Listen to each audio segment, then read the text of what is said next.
4ನೇ ಬಾರಿ MLCಗೆ ಅರ್ಜಿ ಹಾಕಿದ್ದೆ. ಈ ಬಾರಿ ನನಗೆ ಸಿಗುತ್ತೆ ಅನ್ನೋದು 100ಕ್ಕೆ 100 ಕನ್ಫರ್ಮ್ ಇತ್ತು. ರಕ್ತದಲ್ಲೂ ಸಹ ನಾನು MLCಗೆ ಅರ್ಜಿ ಹಾಕಿದಂಥ ಸಂದರ್ಭದಲ್ಲಿ ಈ ಬಾರಿ ನಾನು ದಯಾಮರಣ ಕೋರಿ ಮಾನ್ಯ ರಾಹುಲ್ ಗಾಂಧಿಯವರಿಗೆ ಪತ್ರ ಬರೆದಿದ್ದೀನಿ.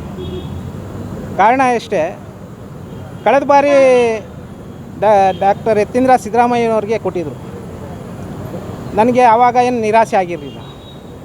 ಈ ಬಾರಿ ನನಗೆ ಮಾನ್ಯ ಮುಖ್ಯಮಂತ್ರಿಯವರು MLC ಸ್ಥಾನ 100ಕ್ಕೆ 100 ಕೊಡ್ತಾರೆ ಅನ್ನೋದನ್ನ ನಿಮ್ಮ ವಾಹಿನಿ ಮೂಲಕ ಹೇಳೋಕ್ಕೆ ಇಷ್ಟಪಡ್ತೀನಿ. ನಾನು ಸತತವಾಗಿ 28 ವರ್ಷದಿಂದ ಕಾಂಗ್ರೆಸ್ನಲ್ಲಿ ನನ್ನ ಎತ್ತತಾಯಿಯಂತೆ ದುಡಿತಿದ್ದೀನಿ.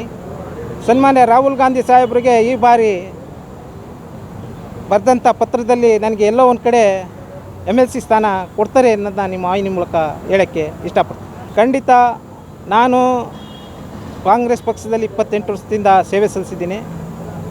ಇದುವರೆಗೂ ಸಹ ನನಗೆ ಯಾವುದೇ ಸರ್ಕಾರದಿಂದ ಒಂದು ಸಣ್ಣ ಯುವ ದಸರಾಗೂ ಸಹ ದಸರಾ ಕಮಿಟಿಗೂ ಆಗ್ತಾಯಿದ್ದಂಥ ಸಂದರ್ಭದಲ್ಲಿ ಸರ್ಕಾರದಿಂದ ಏನೂ ಸವಲತ್ತು ಕೊಡ್ತಂಥ ಸಂದರ್ಭದಲ್ಲಿ ಈ ಬಾರಿ 4ನೇ ಬಾರಿ MLCಗೆ 3 ಬಾರಿ MP ಗೆ MLAಗೆ ರಾಜ್ಯಸಭೆ 3 ಸಲ ಈ ರೀತಿ ಪಕ್ಷದಲ್ಲಿ ಹಾಕೋದಂಥ ಸಂದರ್ಭದಲ್ಲಿ ಎಲ್ಲೋ ಒಂದು ಕೈಯಲ್ಲಿ 2 ಸಲ ಆಗ್ತಂಥವ್ರಿಗೆ MLC ಮಾಡಿದ್ದಾರೆ.